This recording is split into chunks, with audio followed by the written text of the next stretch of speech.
Welcome, everybody. I'm Casey Hansen, and with me today is Super Nick Doling. Good morning, Casey. How are you doing? Good. Welcome to episode 11 of PT Shop Talk. Today we'll talk about modalities, why we use them, what our approaches are, how we got into them, and we'll finish up today with our top 5 favorite Nintendo games of all time, original Nintendo. I think that'll be a fun list because you and I have never really talked video games. I don't even know if you were like a video game person. No, I was when I was a kid. My dad, who was no longer with us, he was, rest his soul, I'm seeing it now, being a dad, he was completely averse to video games. He thought the idea, he said it to my older brother and myself, because like every single year, for Christmas and our birthdays, we'd want a Nintendo Entertainment System, and he'd say no. He's like, all you're gonna do is want to be in front of that game, and he was right. He was right, but Carrington had a pretty fun little youth center that opened up. I want to say I was like in 3rd or 4th grade, so I'm almost getting in like prime gaming area. And they had a couple Nintendos, so man, did I play the heck out of that. Yeah, take advantage of the opportunity. Yeah, we grew up in the country, and I don't know why we ended up with a Nintendo. I mean, we wanted one, but we got one, which is cool. But yeah, good for you, man. We played the heck out of that thing. Yeah. I and my cousin Charlie, he had one. He lived like across the county road from us, so that was also, you'd have some fun playing that. Yeah, gaming was different back then. I mean, we had a subscription to Nintendo Power. Did you? Yeah. Dang, you were rolling tight. I don't know. Unlike your parents, mine were not video game adverse, so they supported it wholeheartedly. But you didn't, didn't know games really. So we would get, I believe it was Funko Mailer, which was like used games, and you could buy them from there. So you'd get games for $5-10. Because that, as I roll through my old Nintendo Powers years ago when I was moving and cleaning out, they were talking about when Super Mario 3 came out, it was like $80 or $89 at that time. And I was like, wow, I can't believe this. No wonder we never had new games. Like, wow. I would not have realized. Yeah. So for inflation, it was like $3,000 in today's money. So I mean, that's crazy. That's really interesting. Yeah. Because I recall when later generations go on, and maybe we can come up with another list, but like when I bought my first gaming platform I ever bought was at college, and I bought the original, like the Gen 1 Xbox. And those games were brand new. I remember they had like 2 different levels, even if they're new, like the ultra popular ones, or some that were just a different brand. Those were like $49, I think. And then other ones were $39. So at some point, maybe they just were able to distribute them. I think disc technology dropped the cost down, because I was a PlayStation guy. And most people around my turf were 64 folk. And I remember 64 games being, they were cartridges were like 60 to 70, sometimes $80 depending on the game. Really? Yeah. Gosh. And then, the PlayStation games were, if memory serves me right, probably 40 to $50. So the disc technology was significantly cheaper. Yeah. So yeah, it's kind of fun to go back and look at those old magazines. It'll be fun. I think it'll be fun hitting up the list. I think I'll have some ones that are like, that makes some good sense. And then I have a couple that are controversial. Yeah, mine's pretty classic list. I don't think I went off script too hard. Maybe my number two is probably a little off script, but that's more nostalgia than good game, maybe. But yeah, I fall into that trap too. But like again, I try to be as honest with myself as possible. It's like, all right, if I truly, truly loved it, like what did I spend the most time just like playing and trying to beat? Well, and then for me, and we're going over our list a lot before we get there, but like there was a resurgence of this stuff for us in college. Like for whatever reason, buddies brought their Nintendos from home and we'd hook them up and we'd play. So some of these games I played a ton more in college than I did when I was growing up. So Did it function pretty well for you? you got to blow on it, which apparently is supposedly doesn't do much, but Yeah, supposedly that's just an old it's yeah, a fallacy of it. like But one kid's cousin did it one time and the game finally worked. So, and you do some of those cartridges, you had to like kind of smooth them into the little slot before yeah, they'd work, yeah, right? yeah. The old Nobody spring ever remote. had, I don't know if you remember when they came out with the upright one. Yep. Yeah, my Yeah. wife she found one at Michelle found one at like a garage sale back in like 2002, Okay. and we did fall back in love with that. But the game, it only had like 3 games, and then they were harder to find, and it Oh was yeah. like, and by that point I was so invested in like the Xbox, which you'd play some Nintendo for some nostalgia, but like I was into NCAA football and just chasing the Heisman. So yeah, we did that. I was gonna say my buddy Derek, I was living with him the last couple of years of college, great guy. And I remember he had this desktop computer, and we downloaded a Nintendo Classic platform on there. Yep. Yep. Don't tell the So government. so Actually, it not was, illegal to have in theory as long as you own physical copies of the games. yeah, I think we were using LimeWire, so that tells you everything you need to know. Yeah. Yeah. His computer was probably stacked with viruses. Yeah, I was gonna say Uh, that LimeWire, man. You yeah, never knew what you were getting. yeah. And then I want to say it had, I'm throwing this out there, but like 150 games too, Yeah. right? It was like the NES, 150 games. And when we estimated compared to all the other games or all the other stuff we were downloading, like music and stuff, it was the equivalent of about 4 songs in data Yeah. storage. I mean, that's incredible when you think back to the original Nintendo and the 8-bit system, Oh yeah, the stuff they did with some of those games is pretty cool. Yeah. Yeah. So, yeah, I'm excited to get into it. Yeah. Hey, I got a question for you. You ever release a SOAS? Is that a thing you do? There's been No, some no. talk on that.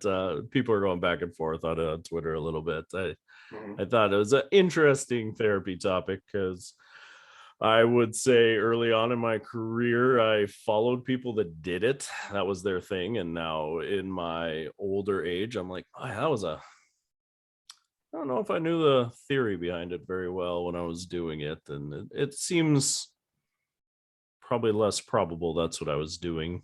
Mhm. Because when Yeah. you guys dry needle, you do Iliopsoas dry needling. Yeah. Yeah. And typically when you do it that, you come in from the side. Mhm.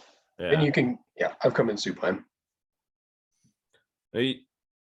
And so when you've but have you manually, do you ever manually do work on Iliopsoas? No, Yeah. Okay. no. Yeah, I think there's a lot of chatter of there's a lot of structure between you and Iliopsoas. Yeah. Yeah. And I'm not well, yeah. And you get into, when you go through MyoPain, I think with every muscle, they have like the netter, and they kind of explain how you're going to do it, Mm. through the diagram. And I guess it kind of makes some sense if you're hitting it. I'm not going to say though that there's not value to treating the psoas. I think No. more and more, it's obviously become really prominent, and that one of the big hot like fitness tools is the right. You seen that? So I'm not sure of I see a lot of them where you like lay on them and like Yeah, push the similar lever idea. down and Well, this is like a knob, like you basically lay on the knob for an extended period of time, and you're working to release it. I do think there's a lot of issues with it, and that's so cool that you mentioned this, because I was so when I ruptured my quad last year and immobilized and had to remain locked in extension for such a long period of time, I'd always had some tightness in my hip flexors. I could tell it threw off my gait, made me really stiff in my spine too as well. mm-hmm. Gave me a different strut, and I'd worked a lot to address it. But after that quad, my left was insane how tight it was. I mean, I'd never really experienced that before. And it's because you lose a lot of your mechanics, a lot of your hip extension moment, because you're and I'm circumducting the whole time to clear the ground. And when I actually got to the point where I could kneel on the left knee again, and start trying to mobilize it. Doing like my favorite way to get to it is a half kneeling, mobilization. When I was really into it, and if I rotated a little bit away, Casey, I'd feel a stretch all the way from like my lateral kneecap. So I'm hitting my like vastus lateralis and some of that connective tissue. And it would wind all the way through my hip and then up into my abdomen. So I'm a real believer. I mean, not just in what patients, kind of experience and what's worked, but now being a patient myself and experiencing some of these issues. And you're like, man, there's a lot of referring that those structures do, and a lot of fascial unwinding that I think we still need to take into consideration. We need to look at. Yeah, I see some back pain patients where you could reproduce it a little bit with, when you get them into a position, hip extend them, try to focus on that. Oh yeah, I feel that right in my back. As long as you're limiting a ton of extension, because then, well, of course you feel it in your back, you're just extending your back. But yeah, it's an interesting structure. Like I said, historically, again, when I was taught, it was like, yeah, find ASIS, sink off of it, get your hands in there, feel it drop down. And it's like, boy, that's abdominals, colon, a lot of nervous tissue. It's like, yeah, no wonder that hurts on most patients when you palpate it. And people are going through videos of people doing releases, and it's like, yeah, no kidding, it feels like it releases. You're pushing on their colon. That's probably not muscle you're moving around. Well, I mean, there could be some of that. I mean, you almost got me wanting to rabbit trail in a different direction, but I'll stay on topic. And there's a really profound. So before we did Extreme Ownership last year, the book that I was completing before was by a guy named David Goggins. If you're familiar with Goggins, amazing story. And I'll keep it really brief. The guy's like just an insane former, insanely mentally tough former Navy SEAL and Army Ranger, both. And then he transitioned into ultra marathoning and just did it because he wanted, like, he had a good purpose behind it, and all the things that he was able to will his body through. But he's got a profound story towards the end of the book all about these hip flexor issues that he developed chronically as a result of just willing himself to run 100. Some of these are like 130 miles at a time, right? In addition to all the training and times that he ran with stress fractures in his tibia. And the whole time I'm listening to that, I'm like, man, I'm thinking in my head about how hot these, like, the so right is in the fitness industry, and how many people like are kind of reacting to that too.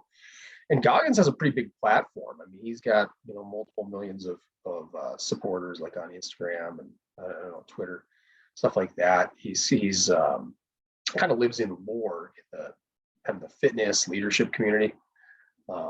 So that really struck me as an interesting way to finish the book, really, because he at some point, I mean, I was like, almost like I don't want to over dramatize it, but in the book itself, he's like referencing that he felt like he was dying. And kind of to your point on the vascular structures, it turned out that, it sounds as though his hip flexors, and I'm just piecing it together based on what I recall and then what he was saying, but it sounds as though his hip flexors were so tight they were compressing on some of those arterial structures and creating some insufficiencies. So, I mean, just a really profound, case example of how serious, I guess, it could get if left unchecked. So very, very interesting. Yeah, I just wanted to see what your thought process was on it, because typically I just do the half kneeling and rotate away deal. Sometimes side bend. Everybody's a little different. Love it. And I've just moved away from digging on people in that area because I don't believe I can get to Iliopsoas very well from the front. Again, it's kind of like maybe QL too, right? I mean, even QL is accessible from the side, but it's like there's a lot. In some people, there's a lot of tissue to get through. Yeah, I'm not going to exclude myself either. No, and that's one of those things. Like for me, like I can dig on my side and feel like I'm getting to QL, but I'm probably not, right? It's maybe just sensitive structure over top, and Yeah. Oh So yeah. Oh, my is this QL is really sore. Iliopsoas is probably the same thing, but maybe even larger degree because of the nervous yeah. structure you have there. I was gonna say, so do we hop off? Do we just like skip over social commentary weekend update, transition into modalities by saying, so then you just ultrasound the heck out of it? Yeah. Well, you got to make sure you put it on one if you're Yeah. gonna I get. love that. I love that. I knew you were gonna joke. You're gonna have a joke. I mean, that's the only that. way you're gonna get there. Yeah. Continuous. Counterclockwise circles, of course, they're much more effective. Yeah. Yeah. I usually finish with some Ianto, like 40 minutes. Yeah. But I make sure I use the old school, like E-stim way of Ianto so I can build the whole time instead of the patches. Oh, clever. Yeah. Yeah. We'll have another discussion about what that looks like in a chart when it gets audited. So, Oh, God. Yeah. I still have another one of those to do, and it's going to be even worse than yours. So don't feel that. Yeah. Well, now I know I can just say Iliopsoas is tight and there's anterior rotation on the left, and I can just use that as a good way to measure my success. So I thought so. Our viewers have no idea what we're talking about. yeah, but I've gone off the rails. I'm sorry, viewers.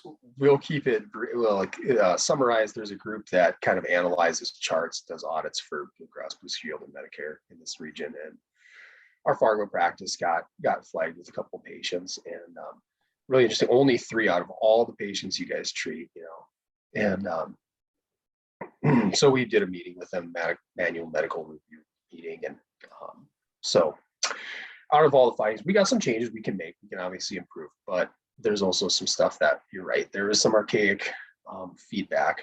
And the one thing I'll jump to the one thing that I really want to say. I really want to jump in, but I'm like, no, we're just relationship building. We're gonna be friendly. I wanted to be like, so you got all these issues, but yet absolutely no question about the use of ultrasound in those patient treatments, which has like, I wanted to be like, there's zero evidence to support that, but they have no issue whatsoever in the delivery of ultrasound. There's no question about it in there, because ultimately to them, I mean, as much as they wanted to throw down like they know everything about therapy, or the response, that's all fair, right? Some of those things were fair, but totally. Yeah, I would actually say to your listeners, if you ever get audited, I don't know how every company is. I thought they did a great job. I thought it was a very welcoming environment, if I'm going to be honest. I came home, I told my wife, I'm like, I've had meetings with Eric. He was a little nervous, right? He always comes off a little nervous. Yeah. But man, he had a secret weapon this time. He had a new gal. And I'm like, Veronica knew her stuff. Yeah, Veronica she came correct. It was good though, but yeah, it's interesting. It's some of the things, like, so I can just use palpation as a tool to say somebody's getting better. Like, I don't know. I think that's difficult too. Well, and I'll be honest, even when I needle people and I'm like palpating to identify a trigger point, right? People are like, does it feel better? I'm like, well, kind of not necessarily, right? And that's not always what I'm going for, but I'm asking you for your response. Well, and that's the hard part, is like patient response. Like in today's age, I think we've gotten to the point where we can say like patients' experience and perception of how they feel is maybe more important than our palpation. It probably is. It is more important than our palpation. Patients don't necessarily care. But at the same time, I can't use that. I can't be like, yeah, the patient says they feel better. If a patient comes in, we can. That's part of it, though. We need to document like their response to it, which I'm fine doing. I think there's value to that. At some level, seems like it's kind of and if a patient comes in and their pain's 5, next time you treat them, it's way better. Well, what 0 to 10? What is it? It's a 6 today. It's like, okay, those numbers don't mean much. Their feeling that they're doing better is probably more important, but. How do you measure it? How do you get a auditor to realize that's the game, I guess, the authoring, whatever you want to call it, wording, there's validity to it. I think they're not wrong. It's sloppy practice to just get in there and write patients better, move on, It's like you said, there was plenty of valid things in there, but just interesting. She did tell me to be careful with the research. I got to be careful using the research. Yeah, she said careful that. with the research. Okay, because that was for a specific population, right? But I was like, but that's a in that's their job. I mean, Yeah, let's not 100%. Let's not I don't want to totally berate it, but their job is to like manage expense. Oh yeah. They don't really want us to be the best clinicians. I mean, those are the same guys that a couple of years ago when we talked about outcomes, because they were big on outcomes, right? Every single one of those patients, like make sure you're doing a functional outcome and you're showing progress. So gotta show progress. If you're not showing progress, if they're going to be maintenance, you gotta have a reason. You gotta show decline. Now it did help. He's right in a little bit of a way. He refreshed my memory, but 3 years ago when we reviewed it for the Marshall practice, and I'm like, if you look at photo in the database that it has, in the 94th percentile for outcomes, right? Mm-hmm. And I'm like, and according to their national averages on patient visits, we're better than that. Our utilization rate's even shorter. Mm-hmm. So I'm like, what does this matter? And down the road it does, right? If they're ever considering booting you out of Blue Cross's network, that's where it matters. Like, okay, your outcomes are too good for us to like show you the boot you. Yeah. But at the end of the day, these are the same guys that said, well, those are nice and all, but it still comes down to whether you hit the threshold or not in expenses. So it's like, okay, it just does boil down to like money. And then after that, you've opened the door for them to dissect everything else you're doing. Yeah, I would imagine if you're perfect, maybe you'd get away with it, but there's only so much time in the day, and for the therapists that listen, I'm sure we're preaching to that choir, but there are things you can do. I mean, that's why we tout point of service. I think that's huge. Yeah, you just have the fact that she time to capture everything they say. She gave I wrote some notes on there, and she she mentioned you got to hit on these things, like show the patient response, whether it's like improve range of motion or improve strength, reduce pain, right? Yep. But she specifically said, do it in a concise way. I think she said she made a comment about not suggesting anybody should be writing books out there, which I really like too. Just hit on your key points. Yeah. The other thing that we fall into, and I think we really are a different therapy, talk here, but with the transitions to EMRs, and we love the fact that almost everyone will have carryover, right? You can use it for your objectives to reference what you did last time. Your previous note, what you did. Yeah. Yes. And I think that just in doing this now for as long as we have, you can see that the weakness of it is that, too many people, whether you just continue to do that, I really don't think most of us are continuing just to do the same treatment over and over again. I just think we're not going through and updating it to reflect the changes in it. Yeah. And I think that's something I noticed too. I mean, I do it obviously. But your sets, your reps, things like that. I mean, you probably update, you probably tighten the TheraBand up more if you're a TheraBand person, or maybe you're putting more weight on and you get sloppy and you just carry over. Yeah. And you really need to show that improvement. We could go on a whole nother talk though. I like where our treatments evolved in using like strengthening, right? I think that could be a whole topic, and how, back in like when you start, I think some people still prescribe it. I see it in the clinic still. It's like yellow and then red, and then when you're better, you go green and blue. And I'm like, now I'll start somebody in blue right away. Yeah. Especially if they're like we don't need to dinker around, and you got to do something that doses people up and actually gets them effective too. I mean, that is, at the end of the day, we do have to be a little bit better at what we do, right? Yeah. We talk about that. Mold it to our patients. When we get to exercise prescription in school, one of the classes we teach, musculoskeletal, is the two I teach, upper and lower, and we talk about like ways to figure out 1RM and using that as a valuable tool, reps in reserve and intensity that the patients are lifting at. Because all right, I'm going to do 5 reps because I'm going to work on power. Well, if they have 30 reps in reserve, 3 sets of 5 isn't very effective for power, just because you do 5 reps doesn't mean it's a power producer, right? Just because you do 10 reps doesn't mean it's, strength endurance. Like, It has to be, like you said, appropriate intensity. And, it's okay to put somebody up on a machine, have them do a couple reps. How's that feel? It's super light. All right, let's crank it up. How's that? Still light. All right, crank it up.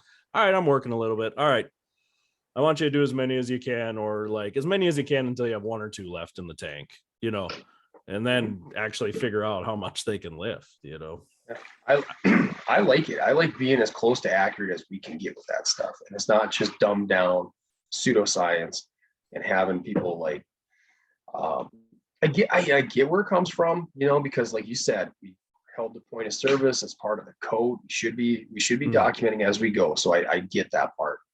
But you're seeing people and they're still coming in, let's say they're post-surgical and it's post-surgical ACL, maybe they have 25 visits, right? I mean, we see this a lot.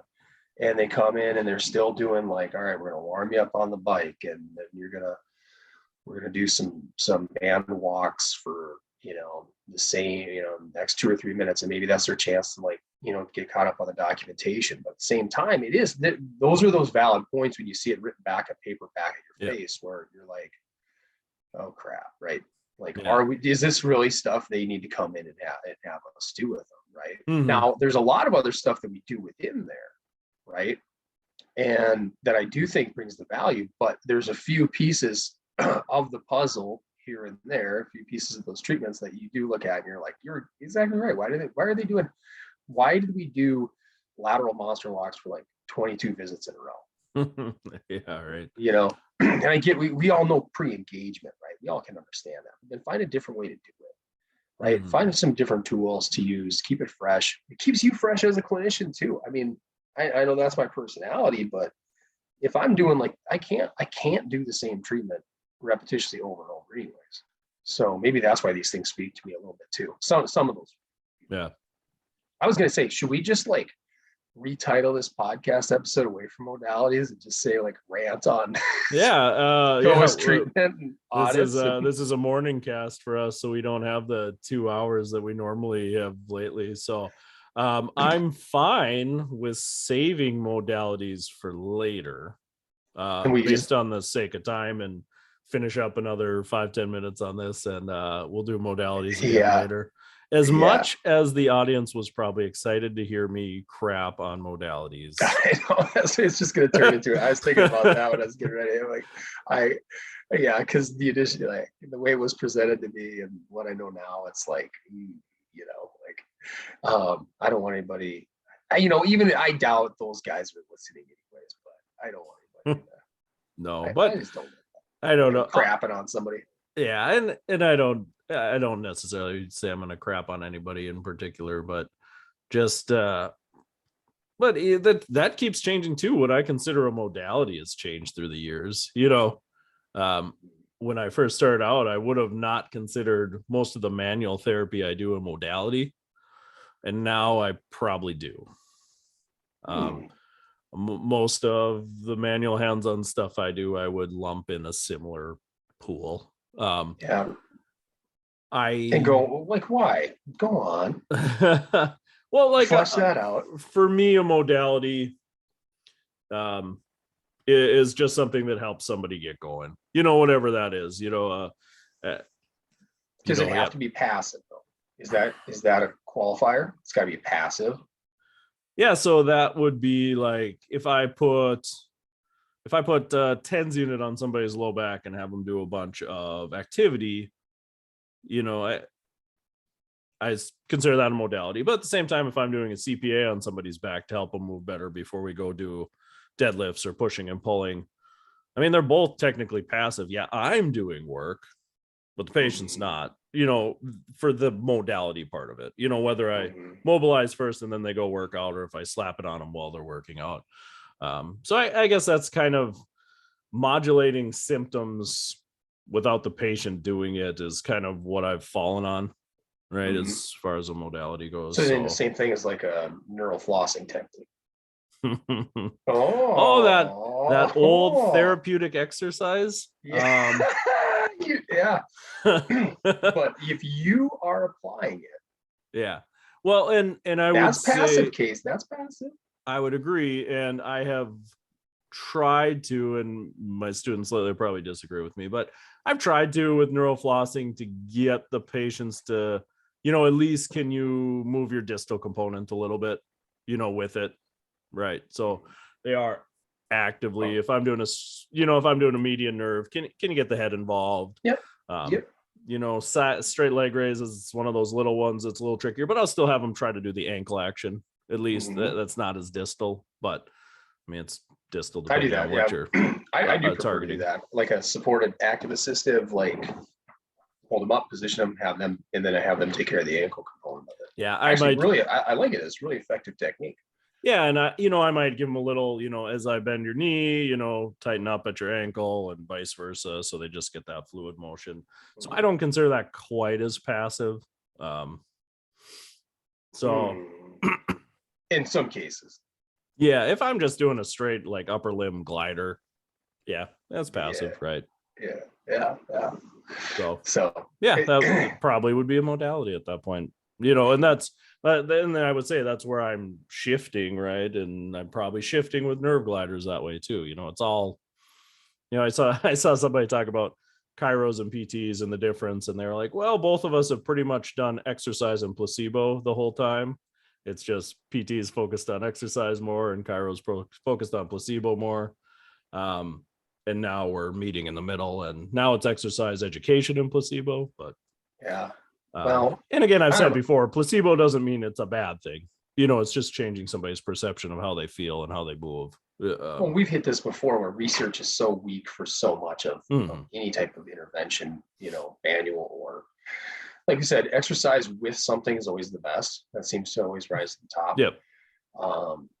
And that's a good thing. We're encouraged to be functional, which I think is a great thing. I think you got to get people moving in life, and you got to get them contributing so that they feel like not just physically better, but they feel mentally, emotionally better, like they're getting something out of it.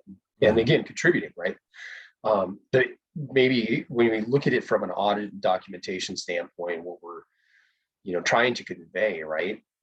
I think we've set ourselves up because we are so eclectic. I'm personally very eclectic, so there's a lot of different tools, and then depending on how much CE you've done and how many different tribes you've gone down, you can rationalize or justify that approach, like you just did, right? However, they're going to be very much by the book. When you boil all that down, it becomes really frustrating to me. So I already referenced my quad rupture, right? Yep.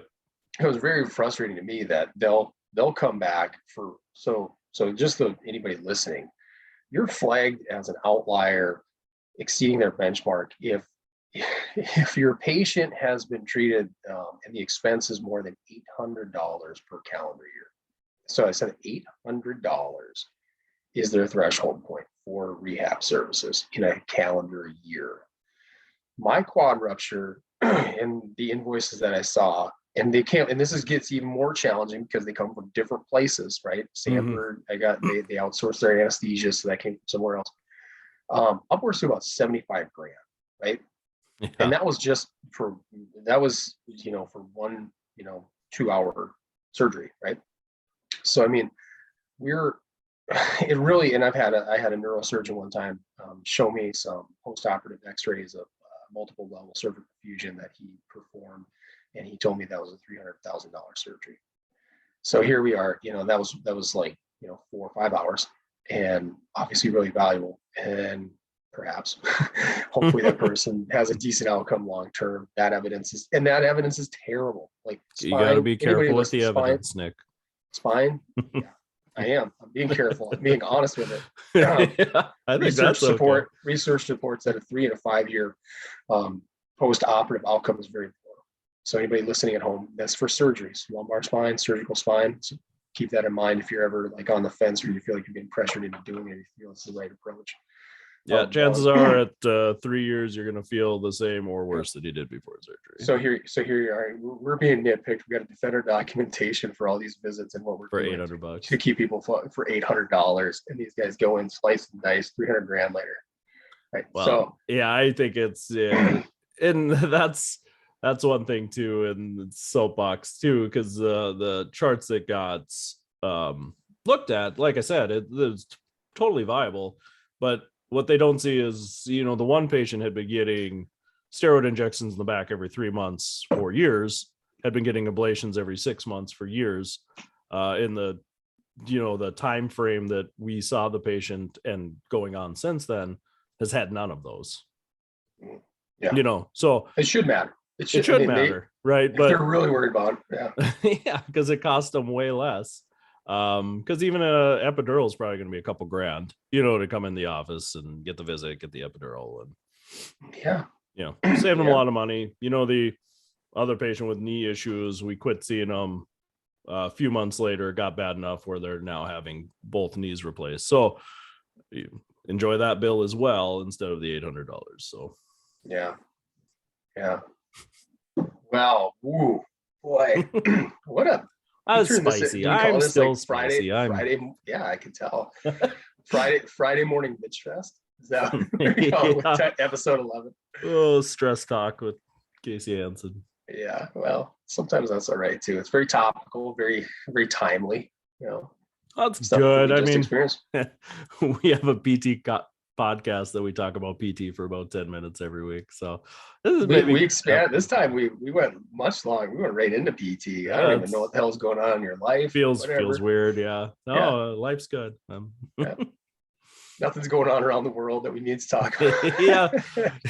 It's what they call one of those like calm, peaceful periods of the world. So you don't have to talk about it. Chill. Everybody's in harmony. Yeah, gas has never been cheaper. Never been more expensive. Literally, it like never has been more expensive than it is now. And we're just at a wild time where people are like defending it too. Oh yeah, that's very interesting. Have you seen the video of like Stephen Colbert being like, it's, I'll pay $15 a gallon. It's a small price to pay for a clear conscience. And it's like, for what? Like, who honestly believes that like it's doing anything to like really stick it to Putin, and for that matter, the longer this thing goes on, the more you read about leadership in Ukraine and some definite issues they've had. It's just like, you just wish we could be more autonomous, right? And just stay out of the fray. Yeah, I don't want to see anybody lose their homes, die, lose their jobs, lose their life. I've because I have had patients with, without getting into obviously the HIPAA weeds, but Armenian patients, Bosnian patients, and to hear the stories from the 90s, I mean, just devastating. I don't ever want people to have to go through that. We still have, patients that were in Vietnam and things. So then here's my, you get me fired up now. Uh-oh. So if you're right, no, damn it, you're right. There's like 1.4 million refugees already, right, in Poland and then through that gateway. So then if it's that big of a deal to us, why the hell aren't we deploying troops there? No. It either is or it isn't. And the approach to it and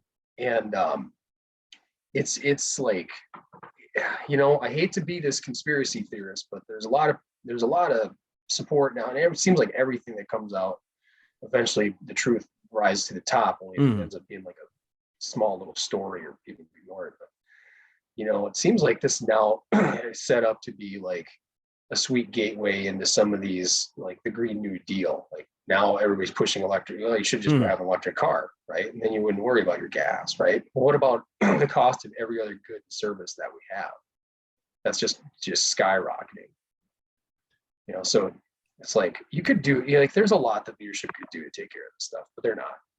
Yeah, there's a lot of politics. I probably haven't followed it close enough to give a great opinion on it, but it's, I assume there's NATO issues with going in and defending a country that, maybe wasn't a part of it. And it's a lot of weird stuff, but it's a bummer. Like you said, if it's important, I hate, because I complain about it too. Like, obviously the world has a semi-negative view of America at times. I think some parts in the media, right? Yeah.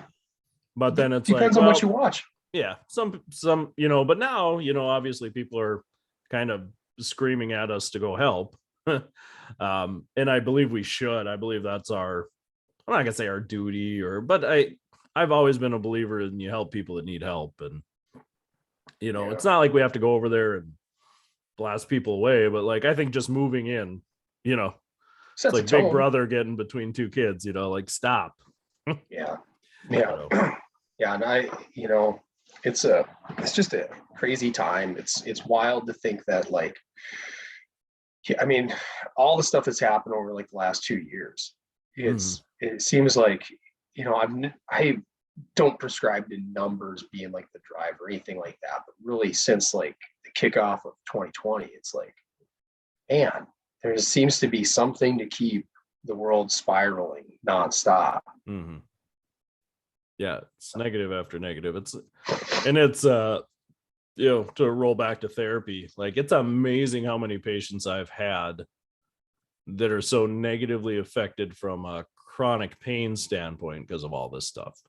You know, just you can see Well, they're being the mentally flare-ups. Yeah, The flare-ups they're have mentally been, conditioned by the news to just feel like shit. yeah, you wake up every day and feel like garbage, and like when the world's negative and you hurt all the time, like it's just this spiral. And I would say in the last 5 years that I focused on this patient population, the last year and a half has been really hard on them. I mean, it's just, there's not a lot of joy in the world, and you really got to push for them to find it then, you know? Mm-hmm. So, yeah.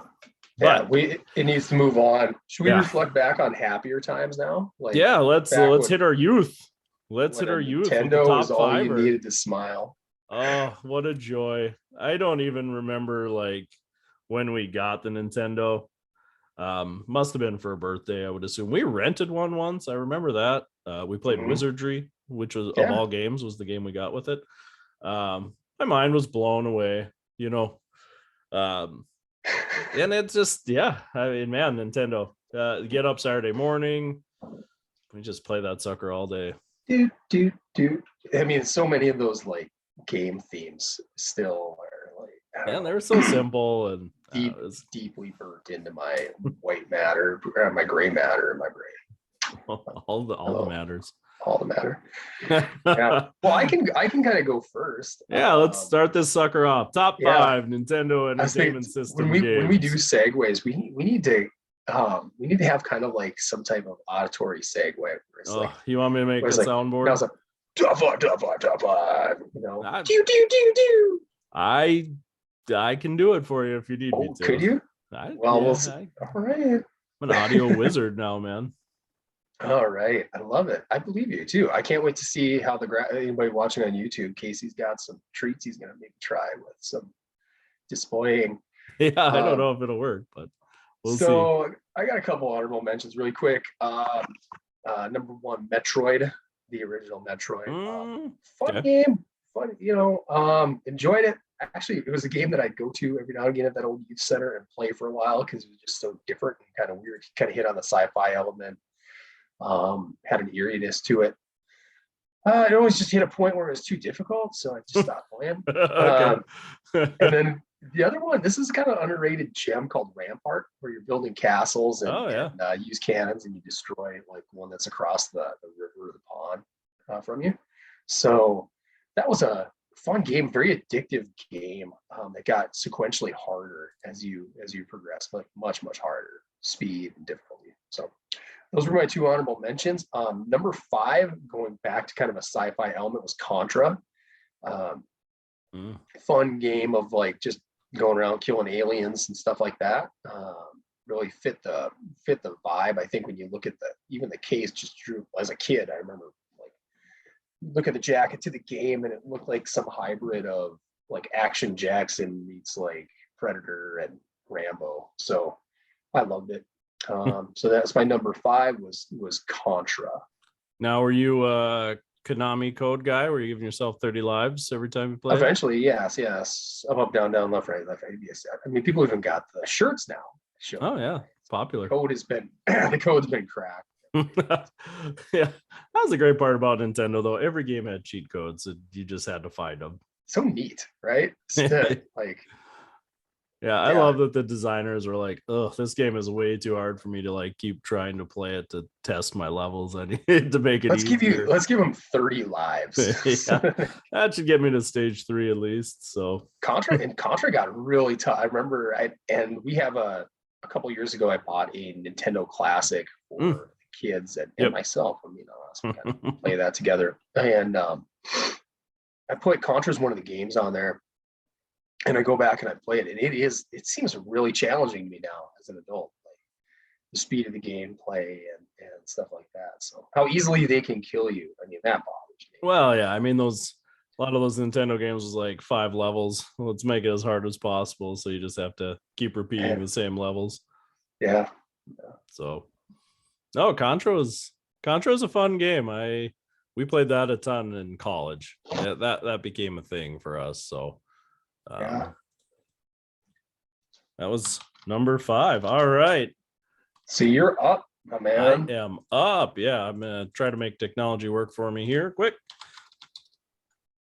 Should have this fired up. Apologize, listening audience. Oh, perfect. All right. So I have a few honorable mentions on my list. A little deep dives, probably. First one was Tubin. I don't know if you've ever played the game Tubin. Tubin. No, I can't. You tube down the river. You drink beer and you throw your beer cans at obstacles, and you try to make it to the end of the river.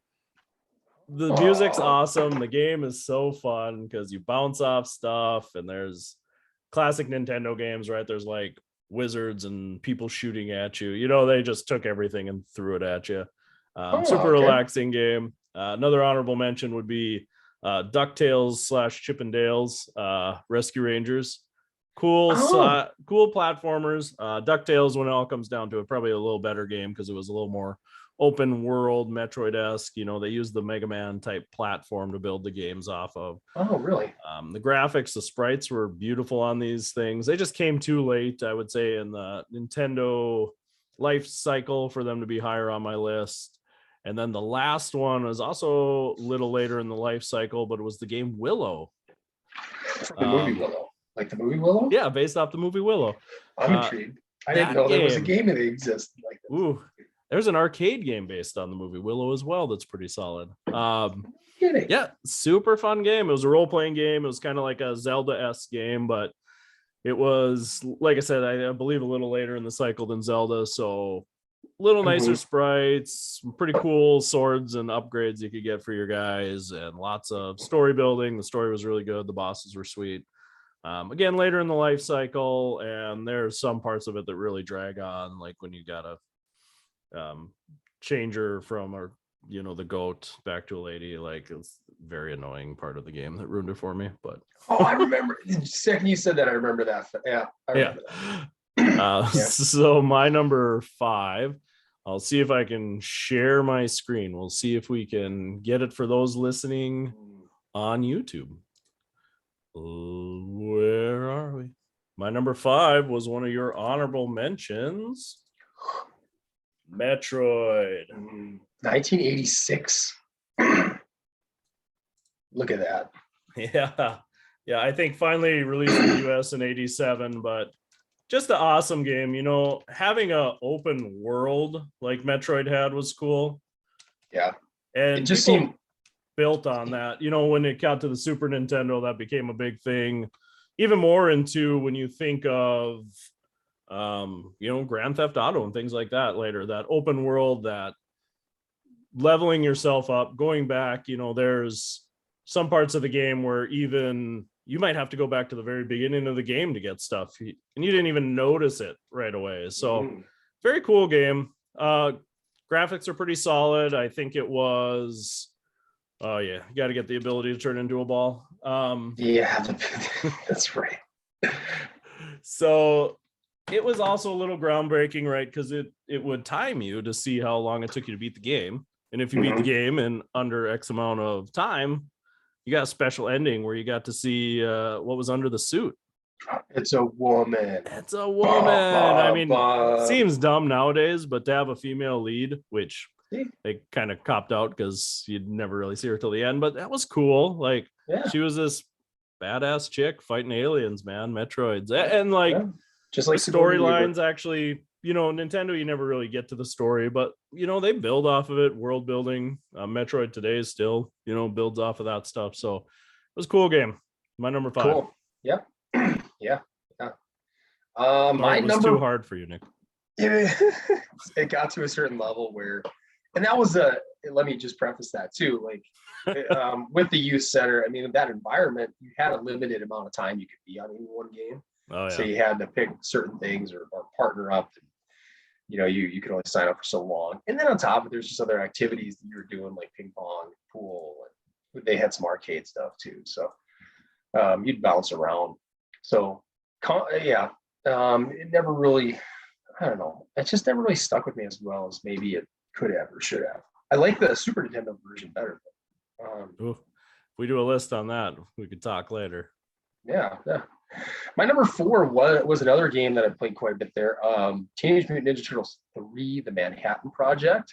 That one was just fun and layered, and that one my buddies and I would like team up and do the 2-player mode. And I think I recall using the cheat code for that one too. And I think it could allow you to like almost jump to like the very end or near the very end and then take on like Super Shredder. Yeah. So a lot of fun playing that game. Must have been very late in the lifespan of the Nintendo. I wonder what year that came out. I don't know. 90, 91 maybe. And they're still booting them out. Yeah. Yeah, right at the end there. No, I thought about putting a Ninja Turtles game on there. The first one was brutal. The first Ninja Turtles game was so hard. That underwater level where you have to like defuse the bombs under X amount of time, you can't suffocate. That ruined that game for me. I suffocated so many times on that game. That was that's one of the most stressful levels ever. That and like hover bikes and Battletoads, those 2 levels are just give me stress to this day. Ninja Turtles 2 was pretty solid, but it was almost a direct port of the arcade game. And just did it a lot more poorly. You saw the limitations of the Nintendo. Yeah, the arcade game itself was very tight. Yeah. The port wasn't that great, so I just couldn't make my list. And I gotta be honest, I've never played the third one. Third one was like turned out to be my favorite one, if I'm recalling. I remember that was the one we kept like you'd request to get. They always had this cabinet with all the games, and you'd be like, "Okay, that's the game I want." So. Yep. Control 3 Manhattan Project. All right. My number 4. We talk about hard games. This one will be the hardest game on my list. One of probably the hardest games of all time. I don't know. Capcom, the whole series. 1988 and 89. 89 in the US. Okay, come on. Not firing up. Mega Man 2. Oh, Mega Man 2. Holy moly. Talk about a hard game. Just brutally difficult. Heat, man. You can watch me die here about 1 million times, but the bosses were Mega Man 1 was pretty cool. It was hard, but this one added just a variety of pretty solid bosses. I'm getting sidetracked. But the bosses were cooler. The sprites were a lot more bright. The first Mega Man was a lot of grayscale. Blue and gray was about all it was. Levels felt very repetitive. Mega Man 2, every boss had a very unique stage. Their powers were a lot more unique. The game was a little more robust. And I would say the series kept progressing, but really from 2 on, it was a very similar formula. But that's a game you die like 1 million times. And it was a cool game too, because you got your life bar. They gave you ways to get more life because hey, this game's so darn hard. I'm gonna let you get hit about 35 times a level before you die, but you're still not gonna make it. Yeah. So yeah. I remember they just came out with a ton of those games because later on in life when you'd look through like the Christmas catalog and there'd be like Mega Man 8, and you're like, oh, okay, Yeah, never played much of it. I had a handheld version of the Mega Man game. Remember those little tiger toy? Yeah, little tiger toy. Yeah. Oh, yeah. That was fun, but never really got into the Nintendo version of any of the Mega Man games myself. I gotta say, if Metroid was sucking up your time at the old youth center, Mega Man 2 would have frustrated you to no end. Yeah, would have lived there in my little sleeping bag. So that's my number 4, Mega Man. All right, my number 3, the classic, the original Super Mario Brothers 1, one that came with the original NES. I played a ton of it. had lots of good memories. Still, it's a fun game for me where I can still hop on with like my kids, and it's so, again, it's, you know, just burned into my memory banks, my hippocampus, if you will, where I know where every little cheat thing is, every warp zone, you know, and how to get there, and it's fun. The kids just watching, because I'm not a video gamer, right? Yep. And my kids are like just astonished when I can fire that one up and just burn through it. And they're like, how is it that you like, and they're still, so, you know, as you get older, yeah, it's been so long since I played, there's some clunky deaths that I'll get, but my son Connor will be like, what, who are you, you know, like you're the same dad who's always telling me like, get off put down the switch, you know, and get off the game, and then I can just hop on. But yeah. Is this the same dad that's rolling in a corner on Zelda over and over again because he can't figure out the camera? Zelda. I kept Link and Zelda off of here. Yeah, spoiler alert, I did too. Yeah. I wasn't a big fan of the originals. That was my number 3, Super Mario Brothers 1. Yeah, my number 3 I don't have on video, but it was also on your honorable mention, was Contra, 1988. That was my number 5, Casey, just to clarify. It was that good. Yeah, I sentiment what you say. You know, it was an arcade port, but it did it really well. Had the 3D levels. Later on, the sequel Super Contra did not do a port very well. You know, they took rid of the 3D type levels. They just made vertical levels. It wasn't as good. But Contra, man, the original. Again, we played it a ton in college, so it holds a special spot because we used to see who could go the longest without dying. And so hard. It's so hard. It's like, I remember my buddy had he bet me a case of beer one time he could beat the game without dying, and I was like, that's the easiest case of beer I've ever won. Yeah. Yeah, and it was a very easy case of beer. Yeah, no kidding, right? I mean, I was playing that a few months back, and I think I died. Like, well, I played with my son, right? So we're doing the 2-player version, and he dies like almost immediately, and then I died like shortly thereafter, and it's like, man, this is just so much harder than I remember. But I think maybe our reflexes, like as you're a kid, you obviously learn things faster and you can adapt faster, and twitchy. Maybe that's what got me through, because to this day, we've had that Super Nintendo class. We had the Nintendo class for like 2 years, 3 years, something like that, and I don't think I've made it past level 1 ever, anytime playing. It's just that difficult. Yeah, you know, that was a fun game for 2 players too, because that helped a lot.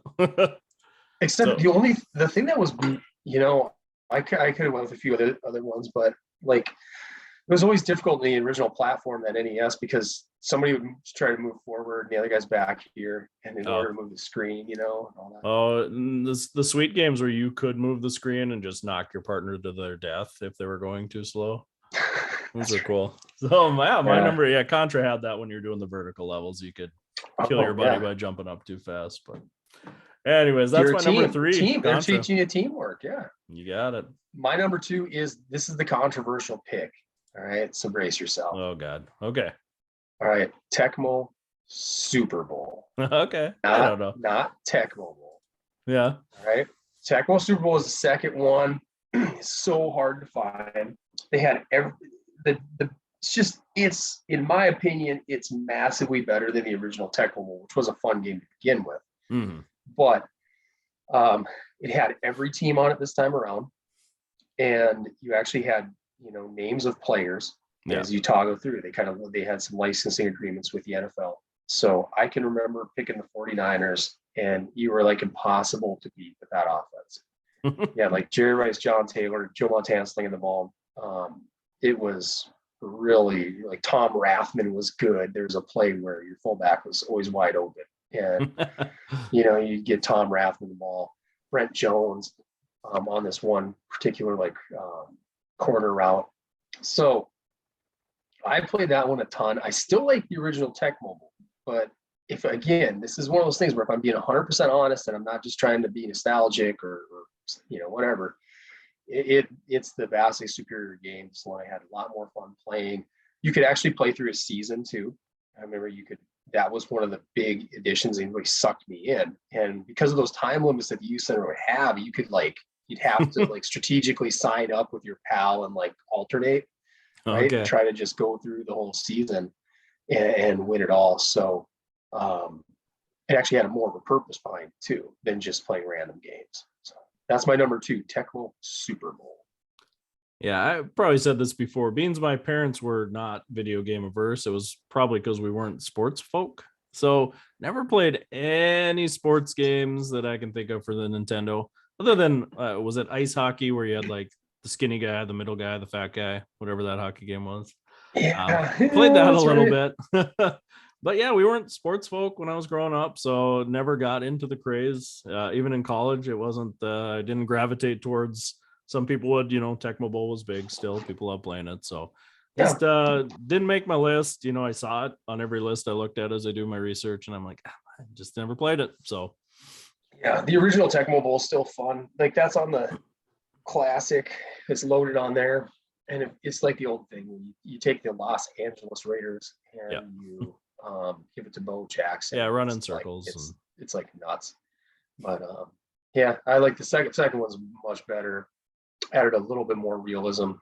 The playbook is still pretty small, pretty tight, but I do think they added some plays though as well, if I'm recalling. But it's incredibly hard to find, and nobody's put it back on like a system. multi game system. So yeah, my number 2 is probably also my most controversial pick because there's a game that does this genre way better, but I didn't have it growing up. I went back, played the game later, and it is way better. But if we're talking what the enjoyment I got out of it and probably how it set me up for games I enjoyed later on in my life, it was from 1990, Dragon Warrior 2, which is also known as Dragon Quest. Yeah, it was so role-playing game, a classic. Go around city to city, build your teams up. We played Dragon Warrior 1 quite a bit. That was one of the first games we had. And it was nice because I was pretty young when we had a Nintendo. So some of those games, like Mega Man, initially were really hard for me. I didn't have the reflexes to control the character with my left, jump, shoot with my right. So role-playing games were kind of nice for me when I first started out because it wasn't about your reflexes and skill. You just sit down and enjoy the game, enjoy the story. Dragon Warrior 2 expanded on that. Now you could have 3 people in your party. There was a better story. You got people as you went along and your party got bigger, got stronger. So, but like I said, Final Fantasy came out the same year and it was a far superior game. But we just never had it again. That was the time when you didn't know what good games were and you just picked up what you picked up. So it was my number 2. Just I've always gravitated towards role-playing games as time's gone on because of that. I enjoy the story. I enjoy feeling like I was part of things. And this was the game that really was the first one that I was like, this is awesome. Because Dragon Warrior 1 didn't really have much of a story and you could only fight one bad guy at a time. And all the art was super cool. It was done by the same guy that did Dragon Ball, which at that time I had no idea what Dragon Ball was, but I'd gravitate towards. You've never went Super Saiyan, huh? All right. So yeah, I love the art. You got the game and had this huge fold-out poster with the world and all the enemies you could fight, and it was just cool stuff. The instruction manual was like 30 pages long. It was like a book. So because back in the Nintendo days, that's where you got the story, was the instruction manual. It actually had like the story. Because the game itself didn't have the capability to tell you the story. So you just wait. And I think Dragon Warrior 2, not the first game, but it was the Dragon Warrior was passwords. Dragon Warrior 2 was battery save. Which was a big upgrade. You didn't have to like hold reset and power off every time when you powered it off. And it was cool. So that was my number 2. Cool. All right, we're on to number 1s. Is it going to be the same game? Has to be, right? Is it Castlevania 3 Dracula's Curse? No. No? Because that is my number 1. Oh, okay.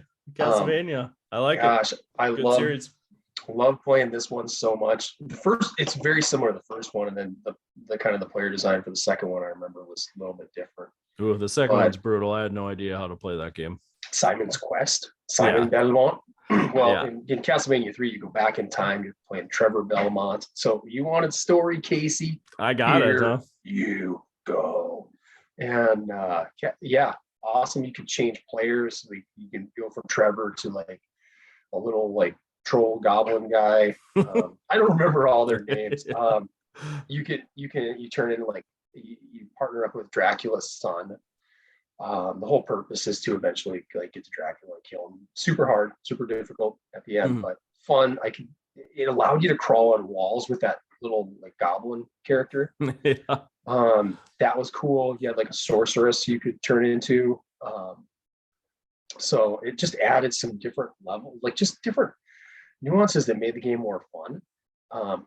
Again, if I go back and play it a little bit, I could still vaguely recall where different hidden items are to like power up and level up, you know. Always became like this cool chain whip fan.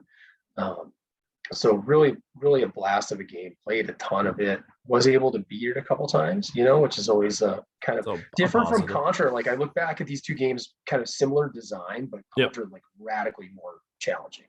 Whereas like Castle, like and maybe I'm a pussy, maybe I'm a wimp, but I got to be able to stay in the game for a while to have it, you know, suck me in. So Castlevania 3 did that. A byproduct of being probably a later lifespan game is they knew how to fit more game onto a cart. They could drop the difficulty down and not worry about well, I can rent this game and finish it in a weekend, so I never have to buy it. You know, I think that was always that original thought process. But the Castlevania series was solid, man. I've thought about it on my list. Simon's Quest has ruined Castlevania on the Nintendo for me. I had no idea that game you had to go back, and that was open world too. Simon's Quest was, and there was just not great instruction on like what to do with all the stuff you find. You're trying to put Dracula back together, you know. So I never played 3 because I hated 2 so much. Like I would get lost and just not be able to complete it. 1 solid. I like 1. It's a good game. Symphony's Quest on the PlayStation, probably one of the greatest PlayStation games of all time.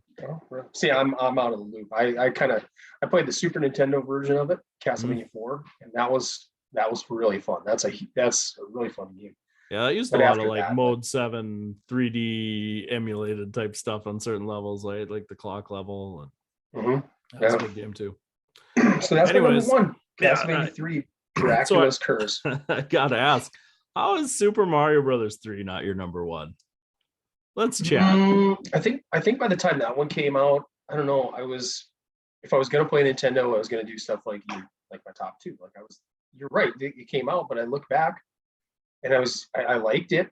I did, but it was like either gonna be Tecmo Super Bowl or like Castlevania 3. So man, so my number 1, Super Mario 3. I mean, the game was an event when it came out. Holy moly. Yeah, it was big. People were clamoring. There was a movie based on this game coming out pretty much. The Wizard. Yeah, like that was the first time you got to see the game. People were pumped. There was you warp were a whistles. Fred Savage guy, weren't you? We have a similar look, hairstyle. So yeah, everything was cool. You had new suits. You could fly now.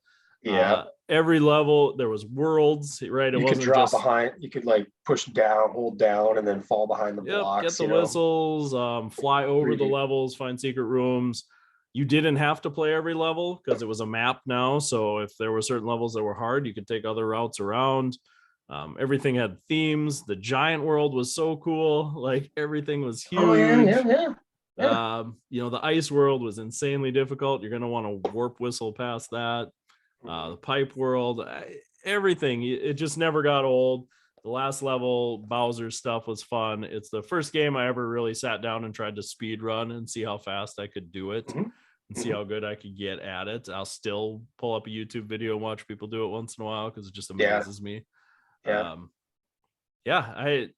near perfect Nintendo game for me. The music's awesome. It's a good one. It was in my like outside honorable mentions, but I guess I only put it in 1, Super Mario. And I just have a fondness in my heart for the original. All right, but there's nothing 3 really is wrong with superior to 1 in every aspect. But go on. Pretty much. Well, probably from a game, but this is like what I enjoyed playing. I get it. So I can respect your I guess I could respect your breakdown of the technical prowess of it, and the advancements of it. But as far as like what I enjoyed, it's easily the first one. But that speaks to, like I said, by the time that came out, it was like fun. I could definitely recognize it. Kind of had, isn't that the one where you look back and you're like, they kind of maxed out the potential of the original game, right? I mean, Yeah, I mean, there was no room left on that card. Yeah, I mean, it was so maxed out. They had nowhere to go. They had to move up, and but it just didn't. I don't know. It doesn't stick out in my. I don't know. My memory is as fondly. Yeah, I'll allow it. And part of the joy of it was Super Nintendo came out later, and they had like Super Mario All Stars on that, and we had that, and so I replayed Super Mario 3 a lot on that too. So it got a second life for me later in the Super Nintendo era. Yeah, it was good. You saw this. You had a couple I've never even heard of. So yeah, soak in Tubin, man. I think you'd like it. Yeah. I mean, every time you throw a beer in the game, you drink a beer in real life, you'll have a blast. Okay. All right. Don't do that. You throw like 1,000 beers, so it's not very environmentally friendly. Yeah. We should do a top 5 sometime, like worst, like top 5 worst games, like the ones that like you just keep going to and you'd be like, this sucks. Yeah, that's a good idea. No, but that should wrap us up today. We got to get rocking and rolling out of here. So again, thanks for joining. I'm Casey Hansen. I'm Nick Doling. If you like us, subscribe to us, watch us on YouTube, PT Shop Talk. If you have questions, comments, concerns, lists you want to hear, topics you want us to talk about, usually we won't just rant instead of not cover the topic. So it's ptshoptalk@gmail.com. Until next time, see you later, everybody. Bye.